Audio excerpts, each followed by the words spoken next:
Assalamualaikum warahmatullahi wabarakatuh. Jadi pada kesempatan kali ini kami selaku kelompok 2 dari materi manajemen pemasaran ingin mempresentasikan tugas terkait dengan judul lingkungan pemasaran dan mengelola informasi pemasaran. Saya selaku moderator kelompok 2 Ibnu Al-Hafiz dan kedua rekan saya yang mana pemateri 1. Saya Miko Dwi Herdiansa sebagai pemateri 1. Saya Muhammad Diki sebagai pemateri 2. Dengan sekian kami akan langsung ke materinya. Lingkungan pemasaran dan mengelola informasi pemasaran. Yang pertama, latar belakang lingkungan pemasaran dan mengelola informasi pemasaran. Manajemen pemasaran syariah merupakan disiplin bisnis strategis yang mengarahkan proses penciptaan, penawaran, dan pertukaran nilai sesuai prinsip syariah dan akad dan Islam. Aktivitas pemasaran ini tidak hanya berfokus pada aspek keuntungan semata, tetapi juga menekankan nilai kejujuran, keadilan, transparansi, dan keberkahan dalam setiap tahapnya.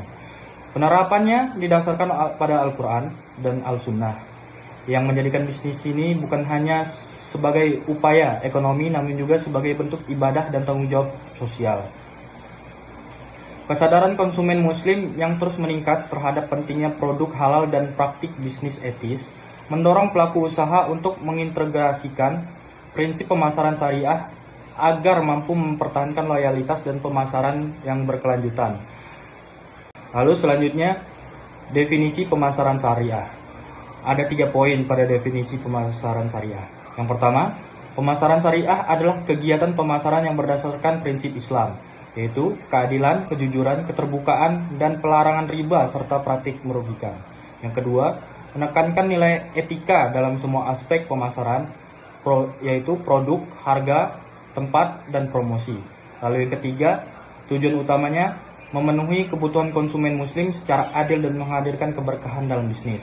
Lalu selanjutnya lingkungan pemasaran syariah, yang dimana lingkungan pemasaran syariah meliputi faktor internal dan eksternal yang mempengaruhi aktivitas pemasaran. Yang pertama, lingkungan mikro. Pelanggan, yang dimana berfokus pada konsumen muslim. Pesaing juga menerapkan syariah, pemasok halal, dan pemangku kepentingan lainnya seperti lembaga sertifikasi halal. Lalu selanjutnya, lingkungan makro, seperti faktor politik, ekonomi, sosial, teknologi, hukum, dan lingkungan yang lebih luas mempengaruhi strategi pemasaran. Lalu selanjutnya faktor politik dan regulasi dalam pemasaran syariah.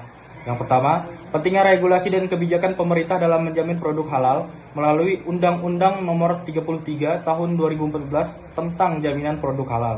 Lalu yang kedua, peran lembaga seperti Majelis Ulama atau MUI dalam sertifikasi dan pengawasan produk halal. Yang ketiga, kebijakan fiskal dan insentif untuk mendorong pertumbuhan industri halal dan keuangan syariah. Lalu yang keempat, regulasi ini menciptakan trust dan keamanan bagi konsumen. Lalu selanjutnya faktor ekonomi dan sosial budaya, yang dimana peran ekonomi dalam syariah meningkatkan daya beli dan akses pasar produk halal. Lalu selanjutnya, konsumen muslim semakin sadar akan pentingnya kehalalan dan nilai etika dalam produk yang mereka konsumsi. Juga faktor budaya dan agama yang membentuk perilaku pembelian, termasuk preferensi produk, proses produksi, dan komunikasi pemasaran. Kesadaran sosial yang semakin tinggi mendorong perusahaan menerapkan pemasaran berkelanjutan sesuai nilai Islam. Selanjutnya, teknologi dan lingkungan fisik. 1. Teknologi digital memperluas jangkauan pemasaran dan mempermudah transparansi informasi produk halal seperti e-commerce dan media sosial. 2. Sistem manajemen data dan CRM meningkatkan interaksi dan kepercayaan pelanggan secara efektif. 3. Tanggung jawab lingkungan yang sesuai syariah. Bisnis harus menjaga kelestarian alam dan meminimalkan dampak negatif. Analisis lingkungan internal dan dampak pada strategi. 1. Kapasitas sumber daya manusia yang paham syariah dan kompeten sangat penting dalam keberhasilan pemasaran. 2. Budaya organisasi harus mendukung nilai Islam dalam setiap kegiatan pemasaran termasuk pengambilan keputusan yang berintegritas. 3. Teknologi dan inovasi produk menjadi kunci diferensiasi di pasar yang semakin kompetitif. 4. Adaptasi strategi pemasaran sesuai kondisi eksternal dan internal untuk daya saing yang berkelanjutan. Mengelola informasi pemasaran syariah, peran dan pentingnya. 1. Informasi pemasaran sebagai dasar pengambilan keputusan manajerial dan pembangun kepercayaan pasar. 2. Informasi harus akurat, jujur, dan disampaikan dengan transparansi untuk menjaga citra syariah dan loyalitas konsumen. 3. Kesalahan atau manipulasi informasi dapat merugikan konsumen dan bisnis. Sumber informasi pemasaran. 1. Data primer. Riset survei langsung para konsumen, wawancara untuk memahami harapan dan kebutuhan para pasar muslim. 2. Data sekunder. Laporan industri halal, riset pemasaran syariah, regulasi dan sertifikasi dari lembaga resmi. 3. Integrasi sumber data untuk memahami tren pasar dan peluang pengembangan produk. Lalu selanjutnya sistem pengelolaan informasi pemasaran. 1. Pemanfaatan teknologi seperti CRM dan Big Data Analytics untuk pengelolaan data dan instik pasar syariah. 2. Informasi yang dianalisa bisa digunakan untuk merancang produk, layanan, dan strategi komunikasi yang relevan dan sesuai nilai syariah. 3. Teknologi mempercepat respon perusahaan terhadap dinamika pasar dan perubahan preferensi pelanggan. Etika dan transparansi informasi. 1. Melaksanakan komunikasi pemasaran dengan kejujuran tanpa manipulasi klaim produk. 2. Pelaporan informasi proses produksi yang halal, bahan yang digunakan, dan dampak sosial produk kepada konsumen.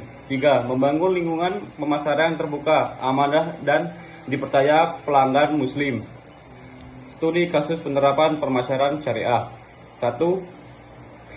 Bank Syariah Mandiri yang memadukan layanan keuangan berbasis syariah dengan teknologi digital untuk pengelolaan informasi pelanggan. 2. UMKM yang didapatkan keuntungan dengan memasukkan label halal dan prinsip syariah dalam pemasaran produk makanan. 3. Dampak positif pada loyalitas pelanggan dan pengembangan pasar baru yang berkelanjutan. Lalu selanjutnya kesimpulan, manajemen pemasaran syariah adalah proses strategis yang tidak hanya berorientasi pada keuntungan, tetapi juga mendapatkan prinsip kejujuran, keadilan, dan keberkahan sesuai ajaran Islam dengan mengintegrasikan nilai-nilai syariah dalam setiap tahap pemasaran, mulai dari penciptaan produk hingga komunikasi dan distribusi. Pemasaran syariah membangun kepercayaan dan loyalitas konsumen muslim. Strategi ini menjabat tangani tujuan bisnis dengan tanggung jawab sosial dan spiritual, sehingga bisnis tidak hanya sukses secara materi, tapi juga memberikan manfaat bagi masyarakat luas. Fleksibilitas dan etika menjadi kunci agar pemasaran syariah mampu bertahan dan bersaing di pasar global yang dinamis. Sekian dari kelompok kami, saya akhiri. Wassalamualaikum warahmatullahi wabarakatuh.